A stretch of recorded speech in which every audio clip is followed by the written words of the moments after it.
1971 ఓ సంవత్సరం. కాని కేవలం 13 రోజుల్లో జరిగిన ఓ యుద్ధం. అది మన ఉపఖండం చరిత్రనే కాదు, ప్రపంచ పటాన్ని కూడా శాశ్వతంగా మార్చేసింది. ఒక దేశం రెండు ముక్కలైంది, ఒక కొత్త దేశం పుట్టింది. ఇంతకీ ఆ కొన్ని రోజుల్లో అంత నాటకీయంగా ఏం జరిగింది? రండి, ఈరోజు మనం ఆ కథ లోతుల్లోకి వెళ్దాం. సరే, ఈ కథను అర్థం చేసుకోవాలంటే మనం వెనట్టి వెళ్ళాలి. కాని కాదు, ముందుగా అసలు ఆ యుద్ధం ఎలా మొదలైందో ఆ క్షణానికి వెళ్దాం. ఆ రోజు డిసెంబర్ 3, 1971. చరిత్ర గతిని మార్చేసిన రోజు. అది ఒక మామూలు సాయంత్రం, కాని ఒక్కసారిగా ఆకాశం దద్దరిల్లింది. పాకిస్తాన్ ఎయిర్ ఫోర్స్ వాళ్లు ఆపరేషన్ చెంగీజ్ ఖాన్ అని పేరు పెట్టుకుని మనమీదొక సర్ప్రైజ్ అటాక్ చేశారు. అమృత్సర్, ఆగ్రా, శ్రీనగర్ సహా మన 11 ఎయిర్ బేసులపై బాంబుల వర్షం కురిపించారు. అధికారికంగా యుద్ధం మొదలైంది. ఆ దాడి జరిగిన కొన్ని గంటల్లోనే దేశం మొత్తం ఓ గొంతు కోసం ఎదురుచూసింది. ఆ గొంతే అప్పటి ప్రధానమంత్రి ఇందిరాగాంధీగారిది.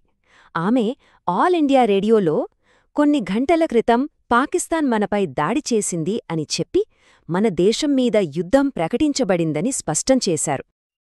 అయితే ఇక్కడ అసలు ప్రశ్న ఏంటంటే, ఒకే దేశం కాని రెండు ముక్కలుగా ఉంది. ఆ రెండు ముక్కల మధ్య గొడవ ఒక పెద్ద యుద్ధానికి ఎలా దారితీసింది? అసలు బంగ్లాదేశ్ అనే కొత్త దేశం ఎలా పుట్టింది? రండి, ఇప్పుడు మనం ఈ కథ మూలాల్లోకి వెళ్దాం. ఈ ప్రశ్నకు సమాధానం మనకు యుద్ధభూమిలో దొరకదు.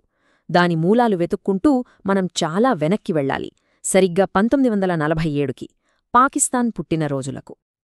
అంటే ఆలోచించండి, 1947లో ఏర్పడిన పాకిస్తాన్ ఒక విచిత్రమైన దేశం.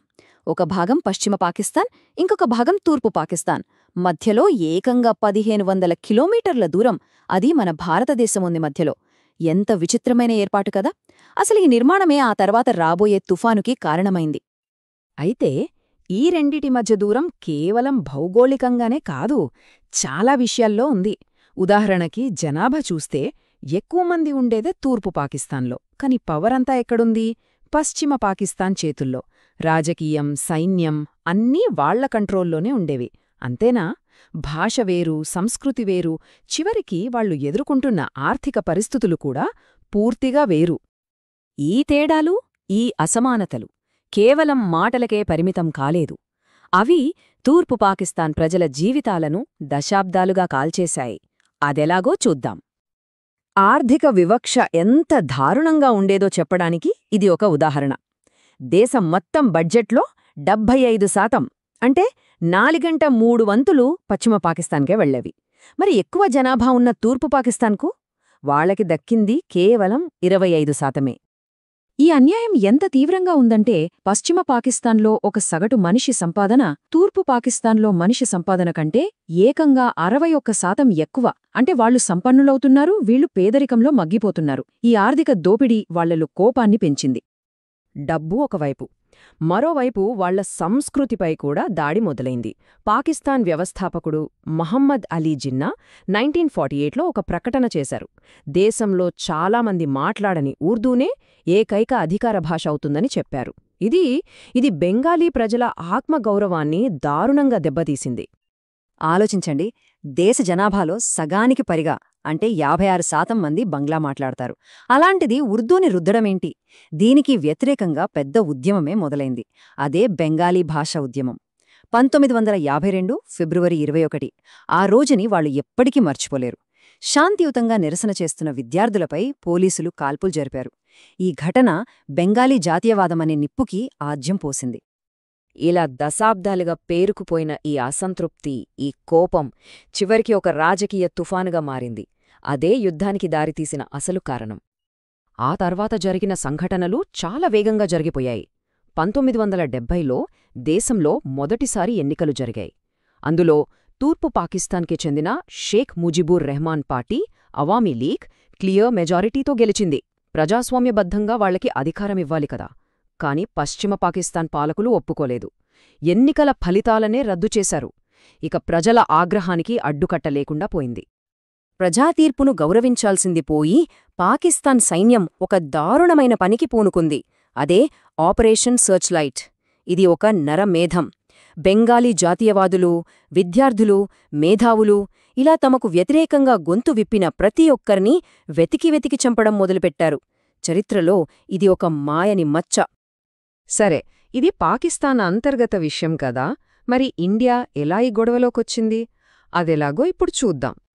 కారణం ఆపరేషన్ సర్చ్ లైట్. ఆ నరమేధం నుంచి ప్రాణాలు కాపాడుకోవడానికి తూర్పు పాకిస్తాన్ నుంచి లక్షల మంది మన దేశంలోకి రావడం మొదలుపెట్టారు. ఒకటి కాదు, రెండు కాదు, ఏకంగా 1 కోటి మంది. వాళ్లంతా శరణార్థులుగా భారతదేశానికొచ్చారు. ఇంత పెద్ద సంఖ్యలో వచ్చిన ప్రజలకు ఆశ్రయమివ్వడం దేశానికి ఆర్థికంగా, సామాజికంగా ఒక పెనుభారంగా మారింది.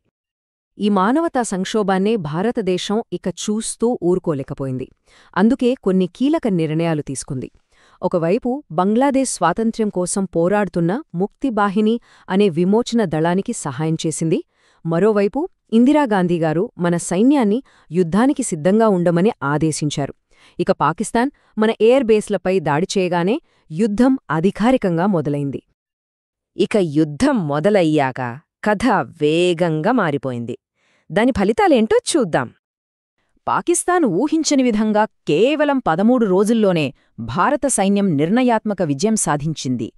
తూర్పు పాకిస్తాన్ రాజధాని ఢాకాలో ఏకంగా 93,000 మంది పాకిస్తానీ సైనికులు మన సైన్యం, ముక్తి బాహినీ సంయుక్త దళాల ముందు లొంగిపోయారు.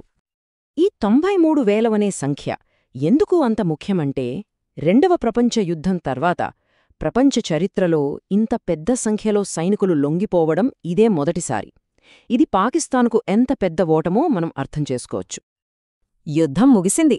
ఆ తర్వాత 1972లో సిమ్లాలో ఒక చారిత్రాత్మక ఒప్పందం జరిగింది.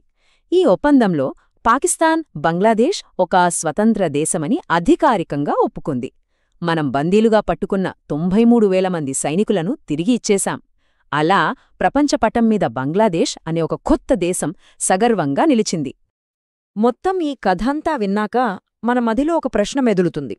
ఒక ప్రజల సమూహానికి ఒక ప్రత్యేకమైన గుర్తింపు, భాష, సంస్కృతి ఉన్నప్పుడు దాన్ని పాలించే ప్రభుత్వం అణిచివేయాలని చూస్తే అప్పుడొక కొత్త దేశం పుట్టడం తప్పదా? ఇది అనివార్యమా?